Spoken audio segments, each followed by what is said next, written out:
Welcome back to the channel, guys. Axe here, Ed from Kansas City. We're going to be going over this battle report here. We're going to look at the phalanxes, which in this case you see is going to be infantry phalanx versus a range phalanx.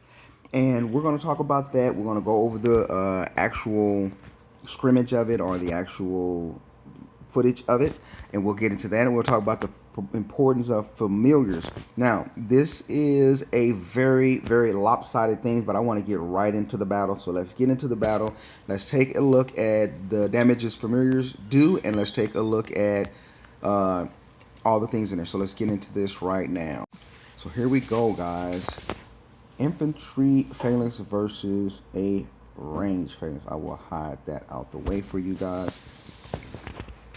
So one of the first things we look at is when you're loading those infantries, and I'm learning this, guys, so I'm just learning a lot of this, but this will help me also increase my knowledge of what to actually use and what not to use. So I'm looking at this, and the first thing I notice is we see my two familiars that I have on my wall, which one gives me 15% HP and another gives my opponent, my enemy, 15% decrease in HP. So that's always great. Look at here what we notice right here. At 4%, he has his familiars popping off. Jade Rim and it's Bon Petit. They're both popping off at 4%. So when he reaches a point of 4% of his total troop loss, then those familiars will kick in. Notice on my side, I have suffered 0 losses, guys. No losses yet until the familiars come in. So it's important when you're doing, as you see, the first none. Here's the target, as it says, the largest squad. The Jade Rim and the Bon Appetit alone are doing 1.3 million dead by themselves. Their infantry, per se, has not even got close to my range. I'm in a range phalanx, so my range is in the front, but cavalry is what moves up to the front and starts the attack on the infantry. So there you can see now we're at 10%. We went from 4% to 10% losses on the enemies or the opponent's side. And that's when the next familiar kicks off at 10%. So you got 4%, you got 8%, you got 10%, I think it is what it was. And they're going to always hit the larger squad. In this case, my largest squad was range. And I'm in a range wedge. So I think it's important to look at that, because when you are attacking, or when I'm attacking, it lets me know familiars do a ton of damage even before your actual troop will engage in battle with the opponent's troops, such as infantry on range or cavalry on infantry. Before that ever happens, the familiars will do damage based on your losses, or what settings they have, or what percentages they have. So as you can see right here, we're at 12%, and the next familiars kick off. The familiars are doing primarily all the damage. Even with an account as large as mine, the actual squad that they're sending is not really doing a lot of damage. So it's a lot to be said here. Even up until now, their infantry is still further away from my range, which is in the back, and it is my largest squad. So what's doing the damage right now is my cavalry, but his familiars.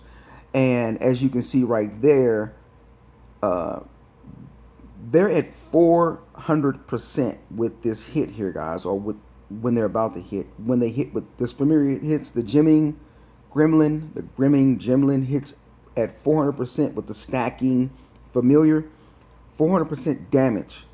That is a lot of damage. So familiars, if you don't have your familiars maxed, you really are going to want to do that. So there they are, they're hitting, and my morale just shrank down from 34 etc percent whatever to 1% morale after he hit with the 400 stacked 400 percent damage for infantry. So familiars are extremely important, guys. So you're really going to want to make sure you have all of your familiars done properly. as you can see there. Now he is at 6% left, and there's really actually really not a lot of troops left at all. So the only thing he's really going to have in the next attack or so, once all of his heroes are dead, there you see Oath Keeper is dead and Demon Slayer is dead. The only thing he has now is going to be his siege, and this is why people send siege to help the length of the battle prolong. And there you see with Goblin and the heroes I just sent, they attack the siege, and that does it for them right there. So what I want to share is when we look at this battle here, guys, when we're looking at this battle, and I really did try to slow it down as much as I could so you guys can actually see the details that's going on in there. On my wall, I had, like I said, you should have, depending on the size of your army, you should have heroes that activate at the beginning of the battle.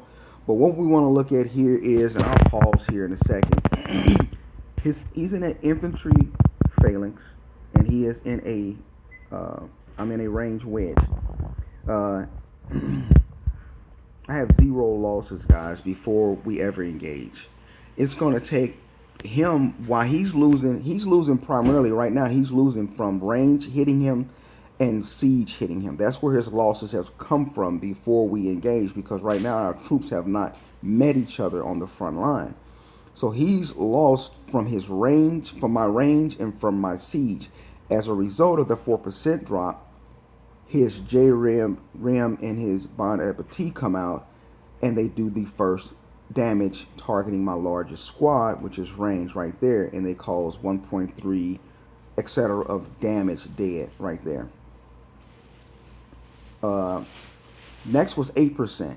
After that, the Hugh Hop comes out because of the damage that is being incurred. So this is why it's important to really have your familiars, the right familiars in there. As I'm learning this, guys, as you can see, I'm learning this. Now we got 10%, and then the Gemin Gremlin comes out, and it's empowering. I think the Gemin Gremlin gives a 10%. What is it? A 10% or something like that. I have to pause and see, but I think they give that. No, the Gemin Gremlin was 100% more. It gives stacking 100, so that's what it does. 100% more attack. And then the hoarding chest comes and then it protects 7% of his infantry.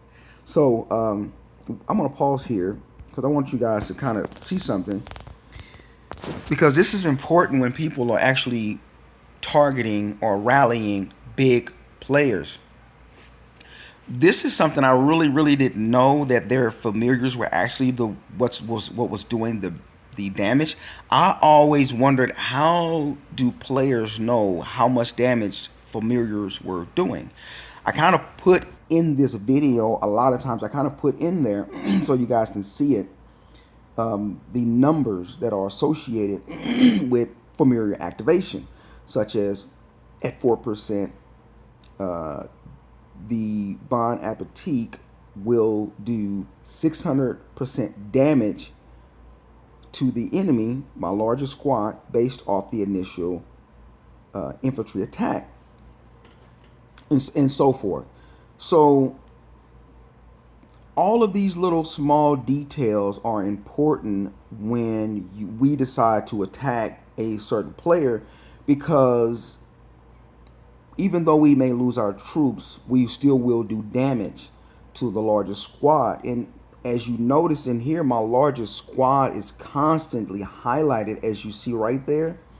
That largest squad is constantly being highlighted because one of the attributes and the effects of one of his familiars were that it could hit for 4 seconds up to 5 times 150% damage. And that was I think that was was it the Jade Rim, guys? inflicts 9% damage, 9% damage, uh, 9% damage, I think up to 4 times, or just reduces 9%. I forgot about the numbers. I'm not sure, but I do know uh, one of his heroes are doing that damage there. So let's get back in here and let's see here, guys.